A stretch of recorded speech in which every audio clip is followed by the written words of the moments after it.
you ready? I guess. Yeah, bam, bam, bam, bam, bam, yeah, yeah, bam, dun, dun, dun, dun, dun, dun, dun, dun, dun, bam, bam, bam, bam, bam, bam, bam, bam, bam, bam, bam, bam, bam, bam, bam, bam, bam. How long is this? I was gonna see how long you were gonna go. How long is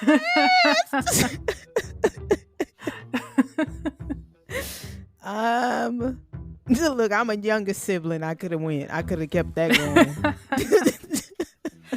I know. Trust me. I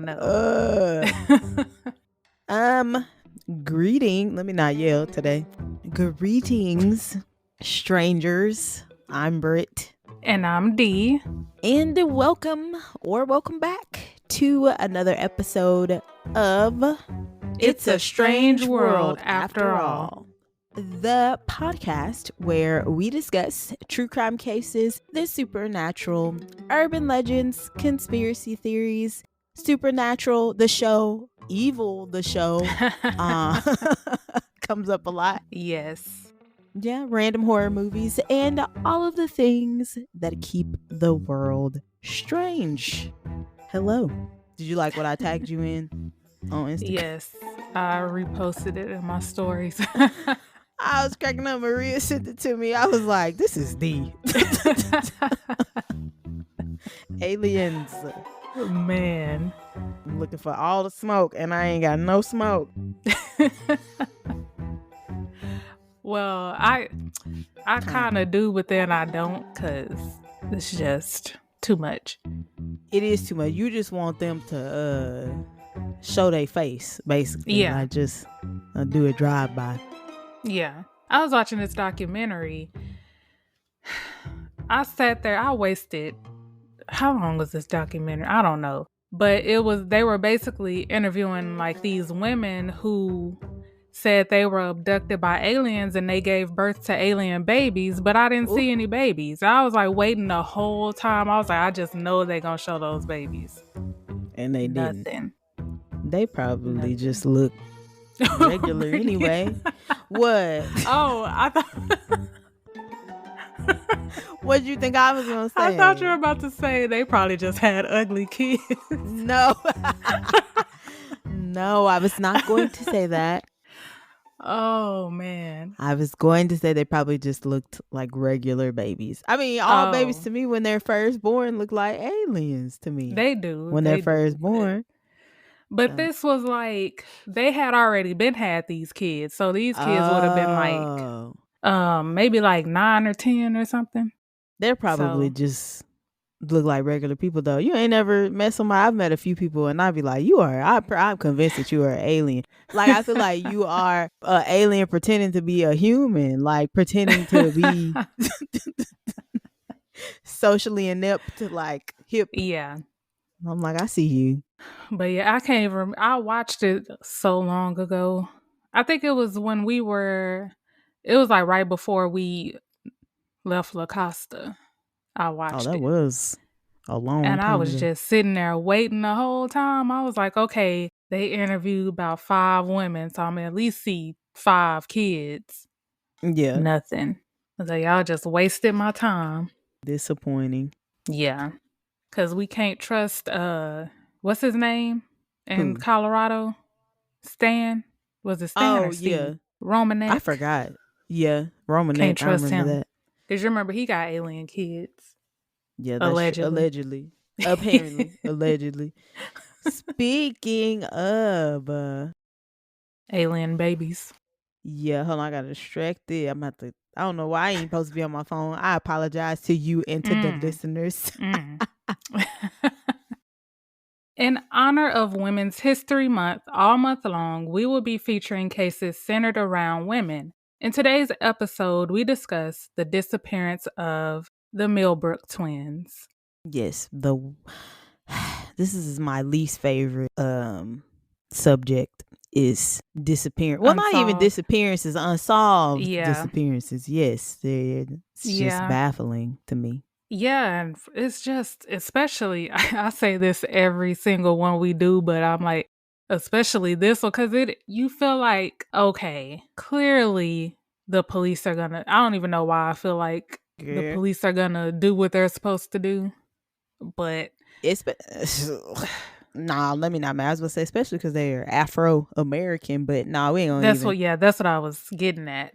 Oh, But yeah, I'm like, it's just crazy how, and we see it all the time, even now, because this was the 90s, but they just do not care. no, And this they don't. one, man, that detective, we'll get into it. Oh, and then too, I was just gonna say, just the concept of, or the idea that someone seemingly falls off the face of the earth is just. Oh, I'm gonna have to grab my charger at some point. It's just, it just doesn't make any sense. I am, my bad. Now I'm gonna be prepared next time.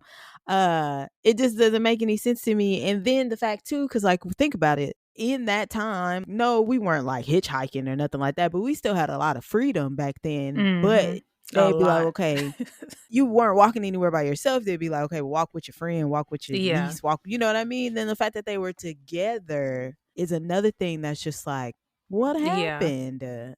Yeah. And is it a serial killer in every like, are there just creeps just waiting around, stalking the streets, waiting to snatch up somebody? Like, is that a thing? I think it is. That's crazy. I think it is. Did you hear about, there's like I don't want to say it because I need to do my research, but because I was going to call it like an underground ring of serial killers. Oh. But it's under one moniker. So it's called, I think it's the Smiley Face Killer, but it's actually more than one person. But this is like a conspiracy theory though. They did, what is it? It's not Law and Order. What's the other one? Criminal Minds? They have like multiple. Mm-hmm. I think the most recent season of Criminal Minds, I think that's what it is. There is a serial killer, and then there's a whole, you find out there's like a whole organization, and they all fall under like one, what'd you call it?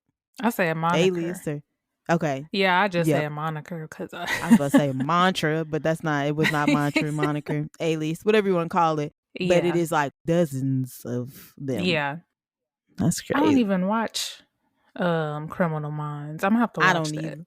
Oh. I just other people watch it. Because I know that NCIS I've never watched, but I'm gonna get into it. And we're gonna get into this. Dannette and Jeannette Millbrook are fraternal twins from Augusta, Georgia, who disappeared on March 18th, 1990, when they were 15 years old. Dannette and Jeannette were students at Lucy Laney High School. They were known to be good teens and were not troublemakers. They had no history of running away, and there didn't appear to be a motive for their disappearance. On the day of their disappearance, Dannette and Jeannette Millbrook walked to Church's Chicken, a 15 to 20-minute walk, for lunch. When they returned home, Jeannette told their mother, Louise Sturgis, that a man in a white van had been following them. So the guy and his van were never brought up in the investigation. It was mentioned to law enforcement, but they didn't even look into it. So yeah. Oh. And that's the stereotypical kidnapping vehicle. Yeah, it is. That reminds me of a time when I was living on Forest Lane. Mm-hmm. You know those apartments me and Keisha lived in? Right next to the ones Boston Yodi stayed in. I was walking home from work one day, and it was just a random white van with a puppy in it, just sitting out there. And I was like, what is going on? It didn't have a logo, nothing on it. No, it was just a plain white van, and it was a puppy in the window. And I was like, something is not right. Because it was nobody in the van, though. It was just the puppy. Was the window cracked? Look, I care about the puppy. Was the window cracked? I don't know. I was about to say yeah, but I don't know. It was hot. That dog could have died. I know. I know that's not, where you were going, but what about the dog? Yeah, that's not where I was going, but yeah. So white vans are just suspicious in general. Vans to me are suspicious because even if it's like a work van, look, but I'm like, I don't see nobody. What did you do? The other day I got in an Uber. It was a van, and I got in there and I was like, what is this? It was a big van and it don't have one seat in the back. What? Or it was like, but was it like what we took to Colorado, like a passenger van or? A little smaller. Like a Oh, okay. minivan. Okay. That should at least have the 2 seats in the front and a row in the back. Mm-hmm. And had no row in the back. It just had one seat. Was it let down or it did like it was gone completely? It was gone. That's weird. It's And sus. I was already in there, so I was like, well. It's too late. That's like oh wait, no, I did have something to say about that. Why wouldn't they look into it? Just because they were just being law enforcement? Basically. Okay. Later that day, the twins walked to their godfather's house to get $20 so they could take the city bus to school for the following week. After getting the money, they walked to their cousin's house and asked her to walk home with them. Because it was about to be dark soon, their cousin wasn't allowed to go with them. So, which I mean, I get it, because what was the cousin going to drop them off? Back home? Yeah. Yeah, and then walk back by herself? Yeah. After visiting their cousin, they went to their older sister's home and stayed for about 15 minutes. They also asked her to walk them home, but she declined because she had recently given birth.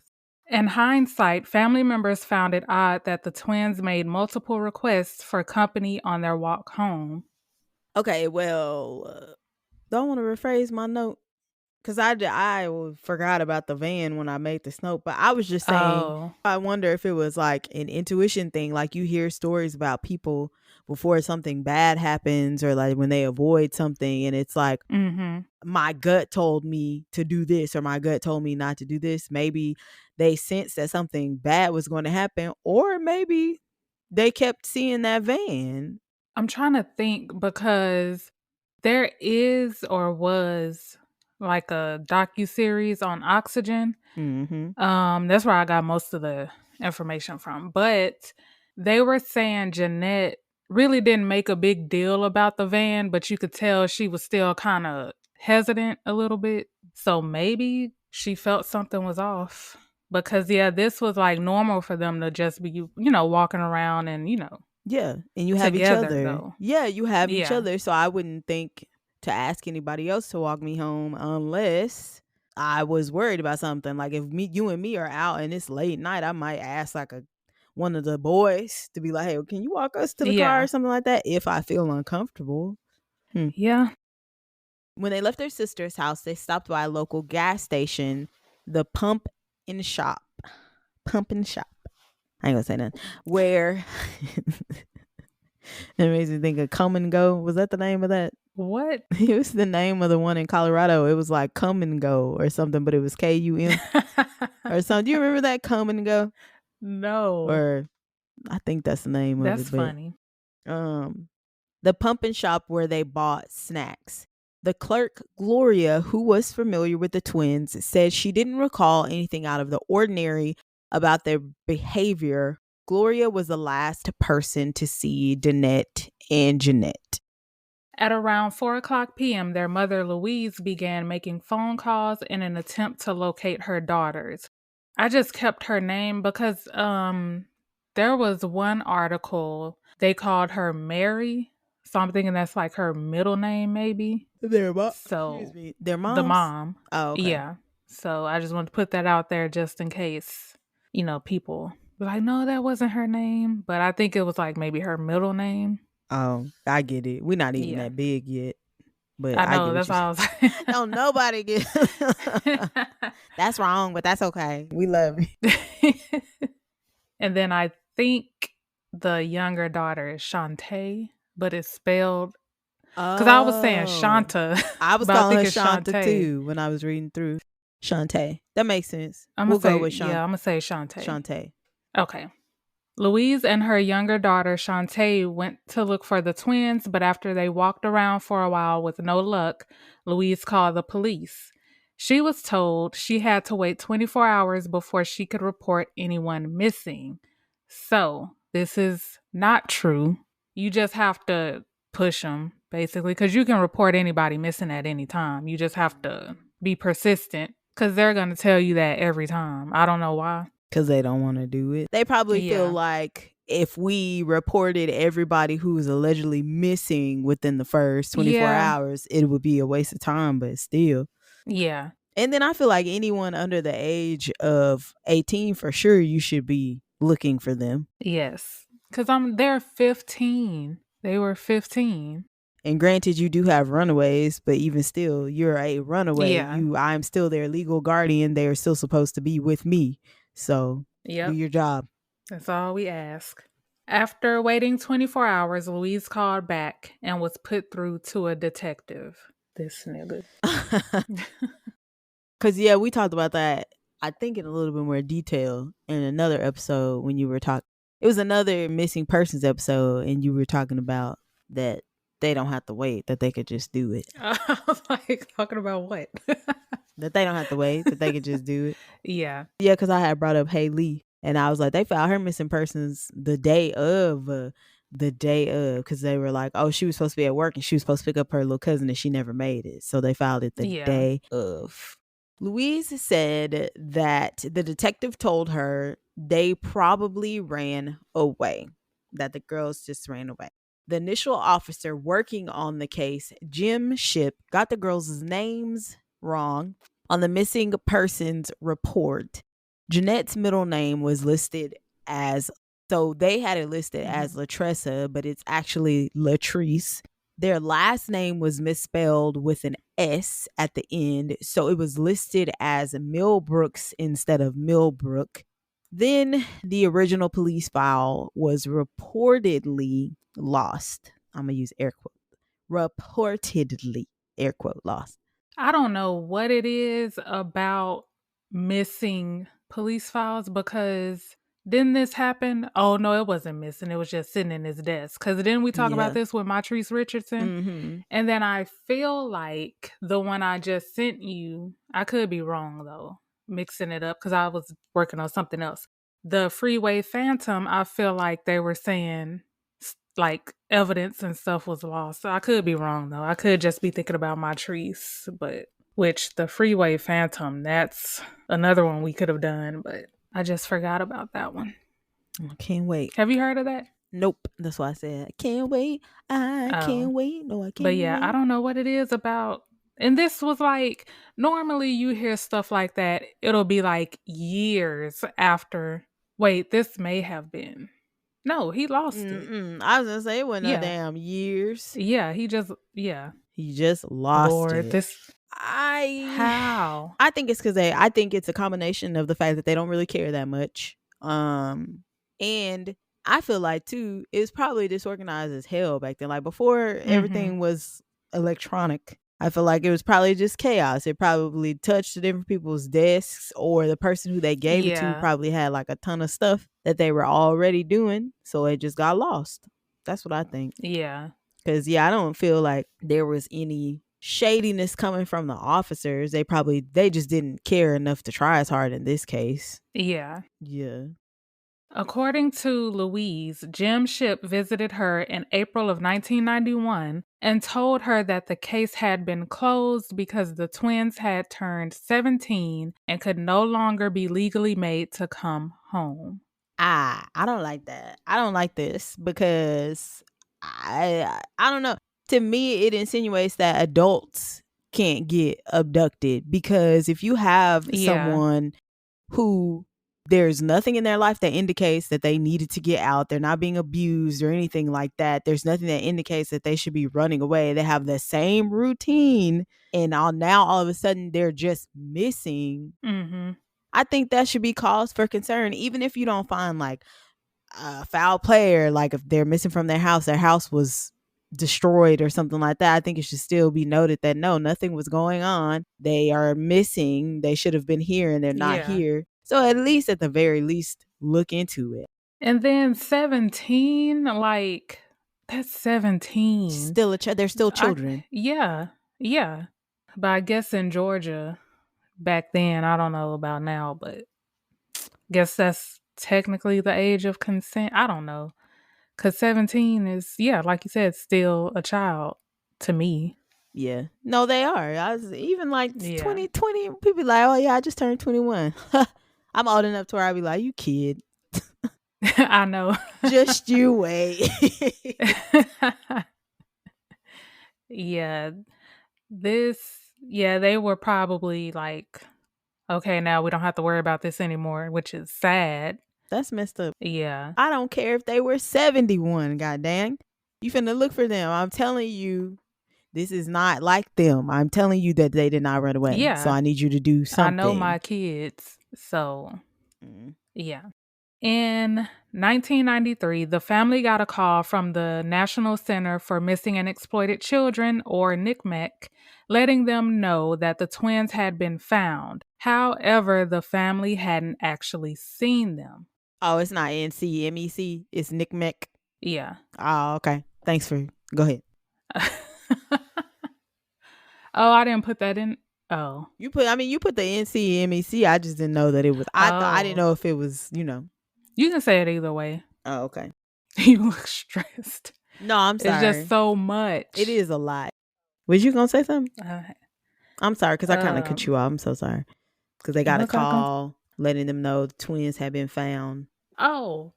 How you just going to tell me my kids have been found and then not tell me where they at? Or like show me some kind of proof? Do you have pictures or something? He was just like, oh, we found them. That's not true. He, but the organization. Which, again, it all goes back to this detective. During the production of The Disappearance of the Millbrook Twins airing on Oxygen, Jim Shipp agreed to meet with Laura Coates, one of the investigators looking over the case for Oxygen. He didn't give permission for their discussion to be filmed, but he confirmed that he was the one who told the NCMEC, we'll try it both ways, that the twins had been seen, even though he had never laid eyes on them. So, that's what you were talking about. Well, why would you do that? I don't know. Maybe, I don't know. Because I was going to say maybe he just wanted some clout, but then, because there was not like a cash reward. Yeah, it wasn't a cash reward at the time, I don't believe. So, when asked why he did that, Jim said it was because he thought it was an open case that should have been closed. Again, sir, just because you feel like they ran away, you think you can close the case? Right. Lord. He didn't care. Where is this man? I don't know. There should have been some sort of reprimand for him. Yeah. Some sort of consequence. Because that's crazy. People of Augusta, if we have anybody listening in Augusta, where is this man? For real. This is ridiculous. You got their family's hopes up. Yeah. For nothing. You got the people of Oxygen talking to you for nothing. Yeah. And then why would you... He shouldn't have even said anything because that just make him look worse. Like, why would you agree to meet with the investigator, but then like, oh, you can't film it and you can't, like, what? Looking dumb. Off the record. If you don't have anything to hide, yeah. Off the record, I don't really know. I just feel like I personally was just sick and tired of it. What? Jim said he was told that they had been seen by people in the community, including the principal of the school the twins were attending. He lying? He got to be lying. He probably was to cover his own tracks. Yeah. You just gonna go by what people are saying. Like, okay, if somebody did come up to you, I was like, oh yeah, I saw them. Like, wouldn't you ask for some kind of proof? Like, yes. You can't just, that's so stupid. And wait, and if you were going to run away, why would they stay so? Like, why would they be close to home in Augusta? Yeah. Oh my God, I didn't even think about that. Although there was a case where this girl, she did run away. She was gone for years, and she was just down the street, living with her boyfriend. Oh my gosh. It's not funny because the family was like going through it because they thought something happened to her. Yeah. But she was literally just down the street. That's crazy. This statement can't be corroborated because the principal has since passed away. Dannette and Jeannette are now back on NCMEC's website, and the case was reopened in 2013. So that's time that was wasted where they could have actually been investigating.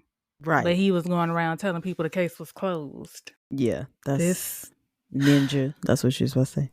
Yeah. This ninja. Yeah, it's pretty ridiculous. There have been several theories about what happened to the Millbrook twins.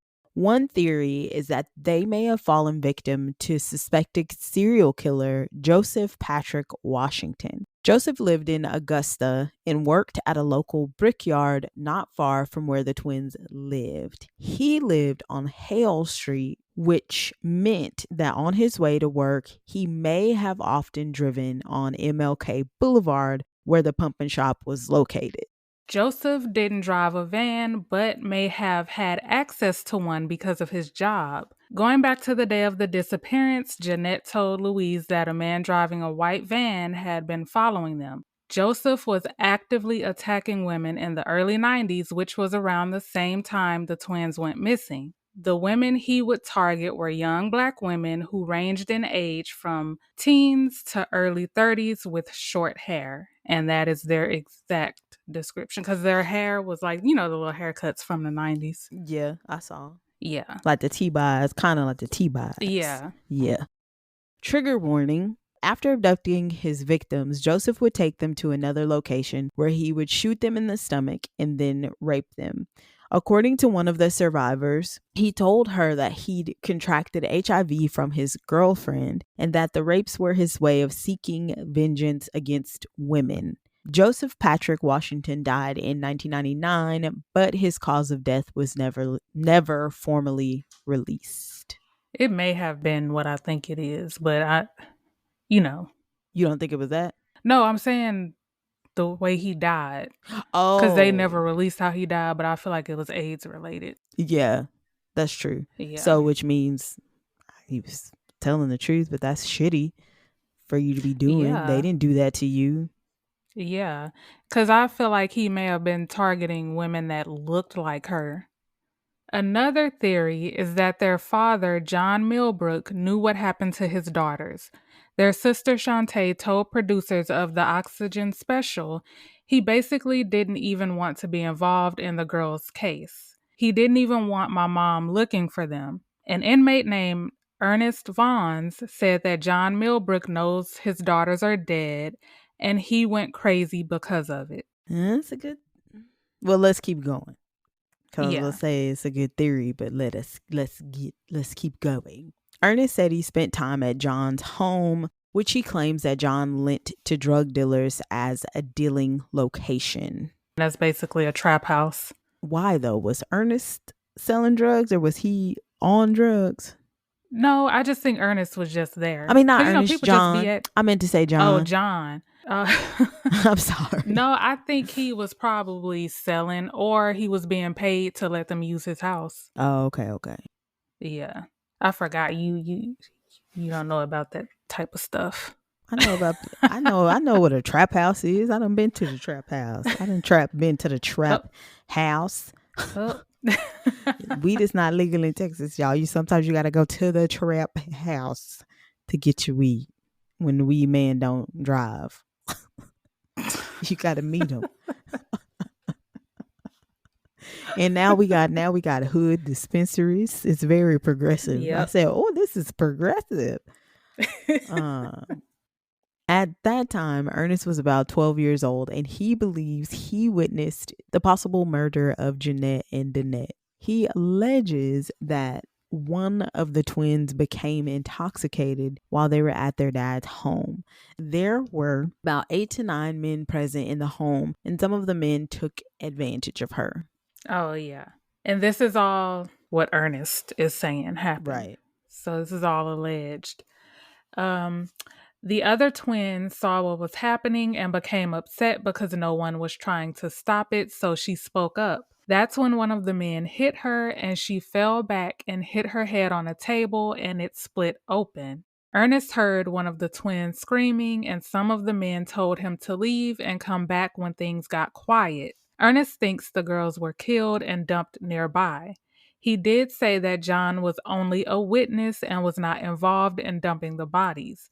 Ernest was quoted as saying, "I think that's what really drove that man crazy." If this did happen, because there's a possibility that he could just be talking. Mm-hmm. There's a possibility that he could just be, trying to even negotiate like a lesser sentence. Like these are all Yeah. things that are possible. But if this did happen, I'm trying to figure out why he would let this happen. I feel like even if you're outnumbered, He was did he put up 12. a fight? I'm not talking about, I'm sorry. I'm trying to figure Oh, out the why dad. John would let this happen. Sorry, yes. According to the family, he didn't care. That's why I said, was he on drugs? Because Ernest is saying that it I kind of mean, drove him crazy. So if you don't care, then you just don't care. I don't think that it would drive you oh, I crazy. see. Yeah, Yeah. I see.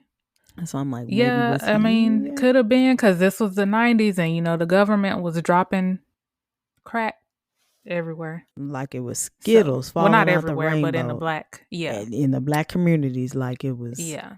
yeah. So you never know, he could have been.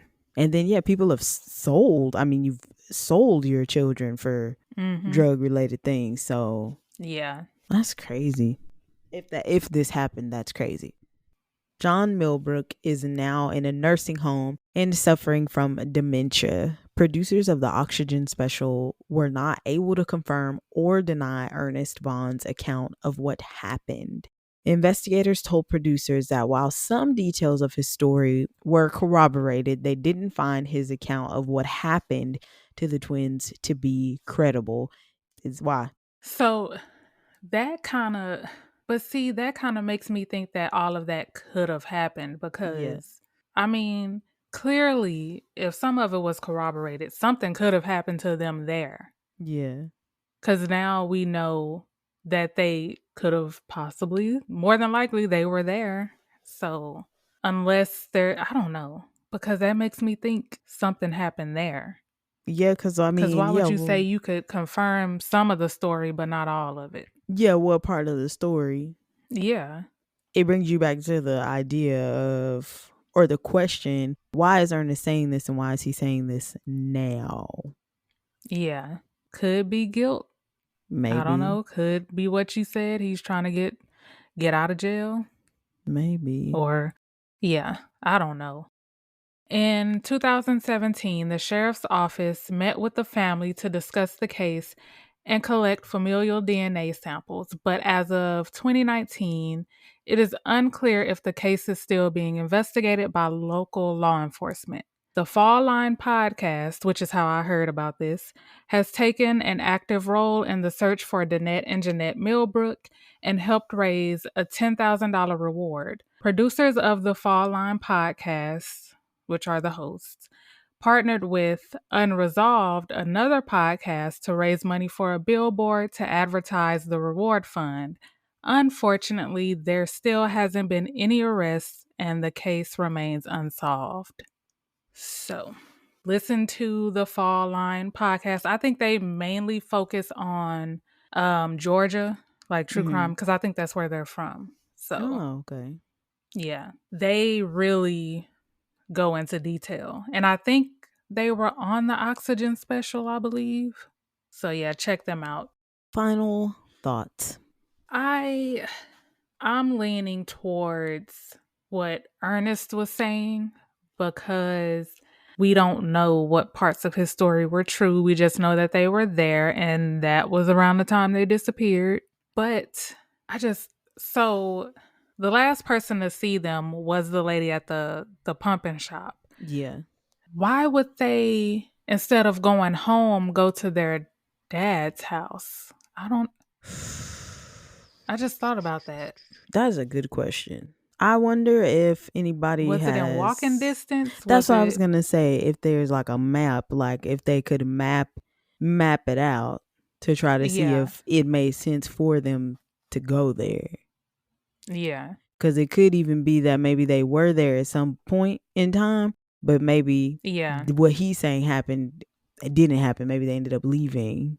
Yeah. And then this happened when he was 12. So I don't even remember stuff from when I was 12. So some of his story, but the fact that he remembered, the fact that they corroborated some of it. So He has to be telling some kind of truth. So I don't know. Nothing about this makes sense. And then think about it though. If something was traumatic, if something happened, something like that Yeah, happened, you would remember that. it.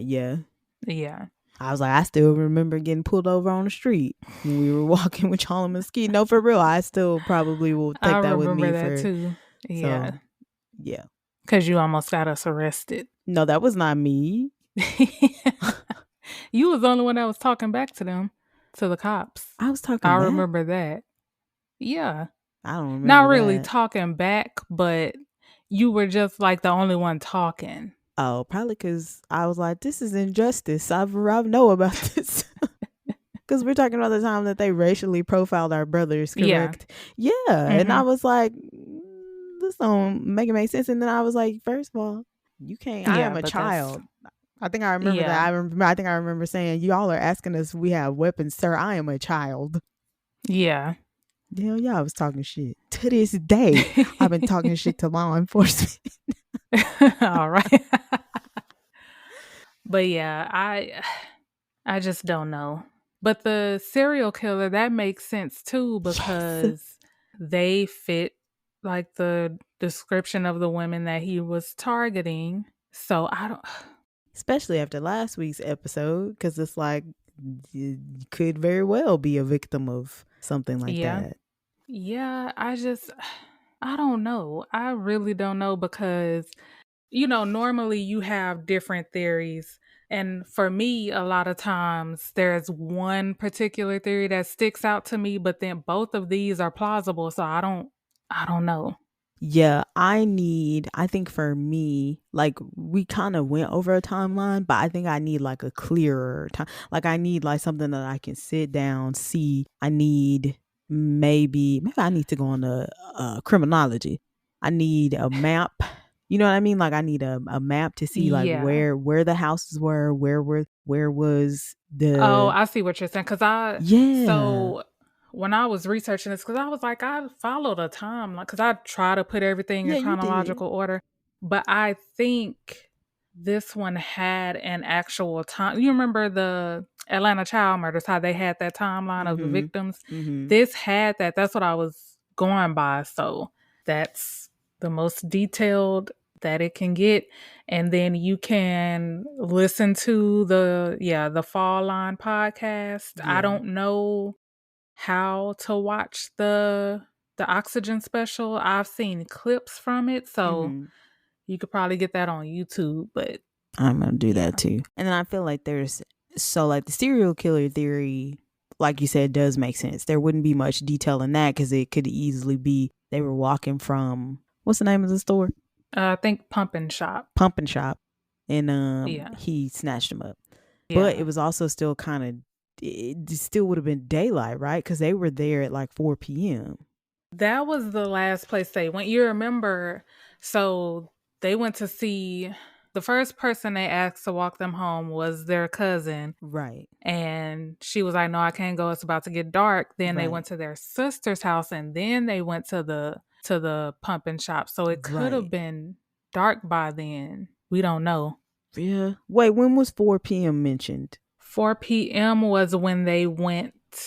Oh, no, that's when the mom started calling, looking for them. Yeah. So so in my mind, I'm thinking, which probably could very well not be the case, is that they maybe even had a time that they were supposed to be home, because why was she then looking for them at 4? So in my mind, I'm thinking, okay, I think it could have been. So yeah, in my mind, I'm thinking, but okay, again, it's daylight. Yeah, because 4 o'clock, it would still be daylight if she was worried around 4 o'clock. Yeah. And I don't remember seeing like what time the lady saw them at the Pump and Shop. Yeah. And because that was the last place that they were. I kept mixing that up. I kept mixing up the fact that I thought she saw them at 4, but no, the mom was looking for them at 4. But then also I feel like I'm missing details from Ernest's story, because you need a time for that too. Like, what time did this allegedly happen? That's what I'm saying. Like, why would they go there instead of going home? Because that was the Pump and Shop was the last place. Gloria was the last person to see them. So why would they go to their dad's house instead of going home, knowing that their mom was going to be looking for them. Yeah, we asking the same questions. That's what we asking the same questions. I just need, that's why I'm like, in order to say, okay, this one looks more plausible than this one. Those questions I think are those are the puzzle pieces that are missing. Yeah. Because to me, if you're going by that, to me, the serial killer makes sense because he could have like saw them walking home. And just. Yeah. Because that would have been like on his route anyway. Yeah. I don't know. Yeah, I don't know. It's sad to say, but we don't even know if they're still investigating. I doubt that they are. Yeah. Because this was 1990. Because from what I found, the only people looking into it are the women from that podcast. Yeah. And was it Unresolved? So they're the only people that are like actively trying to figure this out, you know, because they've been like working with the family and everything. So interesting. Yeah.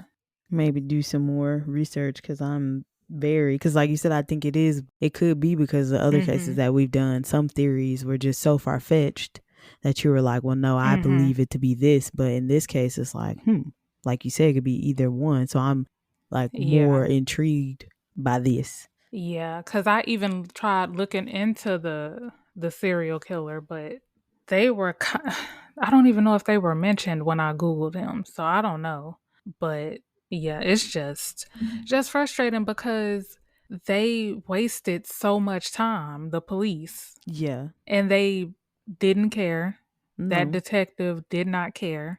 How are you going to tell them that you just decided to close the case because you feel like it shouldn't be an open case? And then, where were those people allegedly saying that they saw them?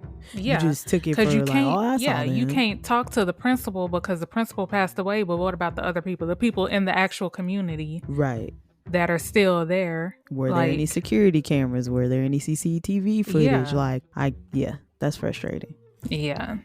Right. So I would recommend listening to the Fall Line podcast because I think so their cases, they break them up into different episodes, so they are more detailed, but at the end it's still like how we are now, still even more confused. So but I think they do a good job of like really looking into it because they're actually there, and they're involved and they know what's going on. So that is all, folks. Please follow us on Instagram at It's a Strange World Podcast, Twitter at Pod Strange World, and on Facebook and TikTok at It's a Strange World After All. Also, if you are listening to us on Apple Podcasts or Spotify and like the show, please go ahead and give us a 5-star rating. And if you're feeling extra strange, please write a review. Please and thank you. Yeah, we would love to hear from you. What did you think of this week's episode? Do you have any theories that we're missing? If you're from that area, do you have any more details? Let us know. We'd love to hear your theories. Also, if there's anything else in the world of strange or true crime cases that you would like us to cover, let us know. If you have any personal stories involving true crime or the supernatural, we would love to have you on the show and share them with our listeners. We are doing movie reviews of the horror, thriller, slasher, and true crime genre. So if you have any movies or documentaries and want to hear our uncensored, unsolicited opinions on them, you can email those submissions to itsastrangeworldafterall@gmail.com or DM us at any other social media platforms D mentioned. Even if you just want to say, hey there, we will be here. Thank you for tuning into another episode of It's a Strange World After All.